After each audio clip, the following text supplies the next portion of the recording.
An original podcast from podlatino.com.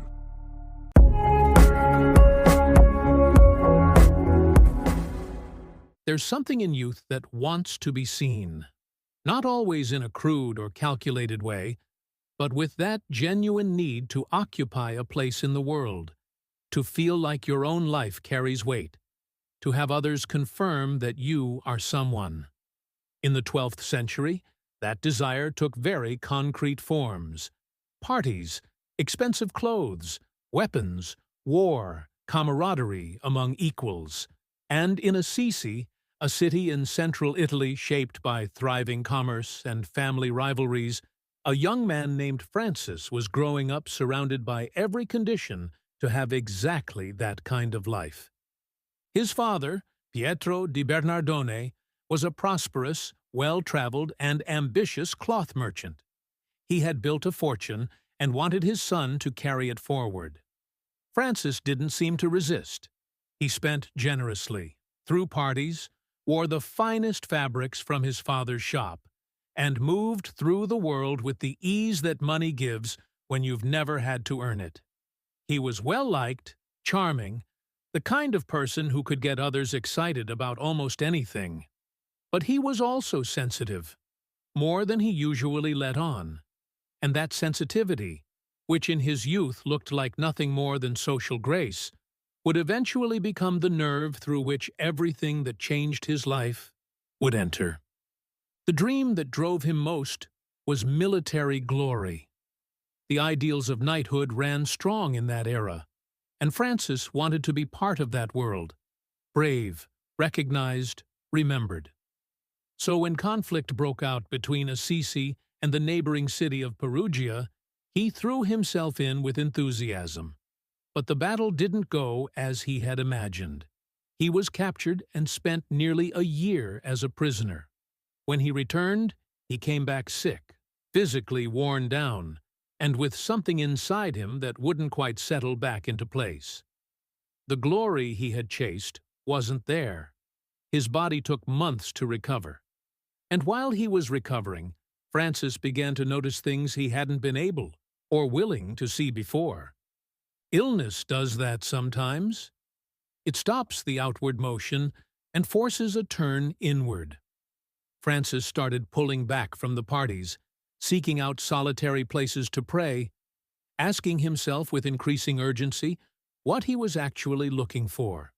He made one more attempt at the soldier's path, enlisting in service of a nobleman for a new campaign, but he abandoned it before it even began. One night, according to tradition, he dreamed of a great hall filled with weapons and shields, and believed it was a sign of greatness to come. When he asked in the dream who all that glory would belong to, the answer redirected him. He returned to Assisi. He was no longer looking for the same thing. What followed was a period of interior searching that didn't move in a straight line.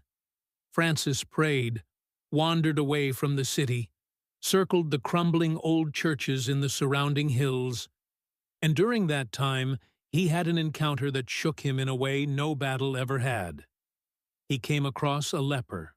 Leprosy in that era meant radical exclusion. Lepers lived apart, marked, considered impure. Francis had avoided them his whole life, like almost everyone else did. But that day, he didn't pass by. He approached the man, gave him money, and then found himself unable to stop from embracing him. Afterward, he looked back and saw no one. Whatever actually happened in that moment, the encounter broke something open in him, a boundary he had never crossed before.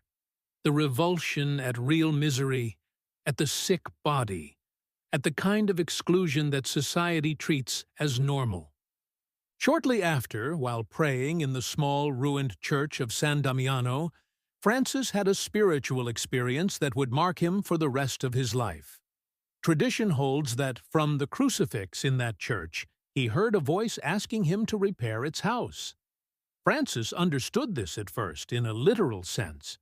He began gathering stones, sourcing materials, rebuilding that chapel and others nearby with his own hands. but over time he came to understand that the call ran deeper. It wasn't about walls, it was about a way of life, a way of living the gospel that the church of his time urgently needed to recover. The problem was that doing any of this required money, and Francis looked for it where he had access, his father's warehouse. He took bolts of cloth, sold them, and used the proceeds. Pietro di Bernardone did not receive this as a spiritual gesture. He received it as a betrayal and a disgrace. The conflict between the two reached a public breaking point when the Bishop of Assisi called them together for a mediation. There, in the square, in front of the whole city, Francis did something no one expected. He returned to his father not just the money, but the clothes on his back. He said that from that moment on, he recognized only one Father, who was in heaven. The bishop covered him with his own cloak. That gesture wasn't theater. It was the outward expression of a decision that had already happened inside him. Francis was leaving one world and entering another, and he was doing it without leaving any door open behind him. From that moment on, he lived among the poor. He begged for his food, worked with his hands, cared for lepers, and preached in public squares in a language anyone could understand. He didn't present himself as a teacher or a reformer. He spoke about brotherhood, about joy, about the possibility of living without possessing, and that message began to draw others in. Young men from Assisi and nearby cities started joining him. They weren't outcasts or desperate people. Some came from comfortable families, just as he had. They wanted what he had found, a coherent life, without the gap between what you believed and how you actually lived. That group would eventually become what was known as the Order of Friars Minor, a brotherhood built not on grand structures, but on movement, manual work, simple preaching, and the refusal to accumulate anything. Francis wasn't an armchair thinker. He was someone who did what he preached, and that produced an attraction that words alone never could. But he also wasn't a bitter or mournful man toward the world he had left behind. Quite the opposite. One of his most recognizable qualities was joy, a joy that didn't come from abundance, but from the freedom of not depending on it. He looked at nature with a sense of wonder that led him to speak of the sun, the moon, water, fire, and animals as brothers and sisters, not because he erased the difference between creatures, but because everything seemed to him like a language of God, a way that creation pointed back toward its creator. Near the end of his life, blind and ill, he composed the Canticle of the Creatures, a text of praise that moves through all of creation with a gratitude that has nothing resigned about it. There's a clarity in that canticle, the clarity of someone who has learned to look at things without needing to own them. In 1224, 2 years before his death, Francis went to Mount Laverna to spend time in prayer and fasting. There, according to Catholic tradition, he received the stigmata, the marks on his hands, feet, and side corresponding to the wounds of Christ's crucifixion. Tradition presents this as the most visible sign of how far his identification with the life and suffering of Jesus had reached. Francis didn't preach about it.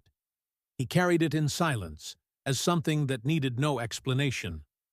He died in 1226, in Assisi, on the same ground where he had been born, and where he had begun to let go of everything that ground had given him. 2 years later, he was canonized. What Francis left behind can't be reduced to a religious order or a charming image surrounded by birds. He left a question that still unsettles. How much of what we build, accumulate, and defend as our own life ends up becoming a cage? He didn't preach poverty as punishment or as spiritual achievement.